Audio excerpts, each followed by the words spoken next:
So growing up, my brother Justin, he was my best friend, but also my worst enemy. We were twins, so we had a lot of fun together, but we also got in a lot of fights, um, caused some trouble together, but we would straighten each other out most of the time. He joined the military, the Army, just because he wanted to learn something new. And there's a lot of things in the military that you can't really learn, on the civilian side. It just worked out that all the training that they had with the Special Forces is all done at Fort Bragg, and he didn't really want to go too far from home, so it all worked out in the end. He got to go to basic training at Fort Benning, and then he got to come right back to Fort Bragg and finish out the rest of his training. I was excited for him. I was kind of like bummed out a little bit because we wouldn't see each other as much, but that's life. We were getting older. We got our own lives going on and stuff. He joined in 2009, and he passed away in 2012. So he got to do his training, which was over a year long.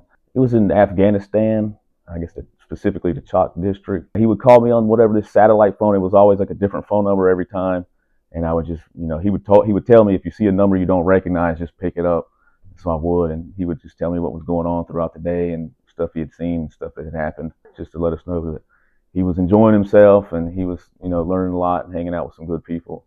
He was an 18 Echo, which is just the Special Forces communications sergeant. He carried a lot of radios, a lot of batteries around, and I guess it was his job to teach, some of the people they were training how to use all comms equipment, how to set up antennas, stuff like that. But at the same time, it was a combat role, so he knew he was going to see some combat for sure. We knew a lot of people being here, from here.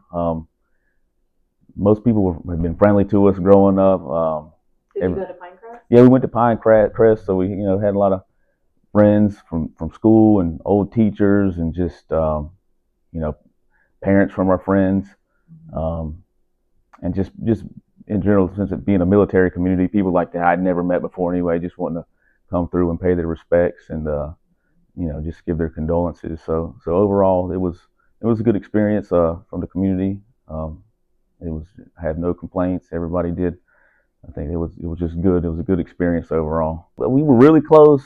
We even had our own language and nobody else spoke except us. But when it all happened, I didn't feel anything. I didn't have any sort of intuition or bad feeling or anything. And I mean, it is what it is. Right. Some people ask me if I feel upset about that. I'm like, nah, it doesn't bother me one bit. It just happened. And I don't need like an intuition or a feeling to know that I was connected to my brother. Keep his memory going by just me and my friends, the few friends that I still have left, we just still talk about it. I've got a lot of old videos. Him and I were into cameras and stuff. We got a lot of old videos and old photographs and stuff. Sometimes I'll print some things out. Sometimes I'll upload some just videos, some old. We used to skateboard a lot, so just when we were younger, old skateboarding videos, just funny stuff of us, kind of being, stupid teenagers. There was an option if he wanted, he could be buried at Arlington. I was like, that's cool, but no, thank you. He told me, he said he didn't even want a military funeral if it all happened. He just wanted his friends to carry the casket, that's what happened. But there was a military detail there to do their part, so it all worked out. It was kind of. I don't want to say funny, but it was kind of like a mixed match of things going on. But it was perfect. It was probably exactly what he wanted. So had the detail there to do their thing, and had the sort of older friends that we grew up with carrying the casket. So I miss hanging out with him. There was nobody like him. He was my best friend.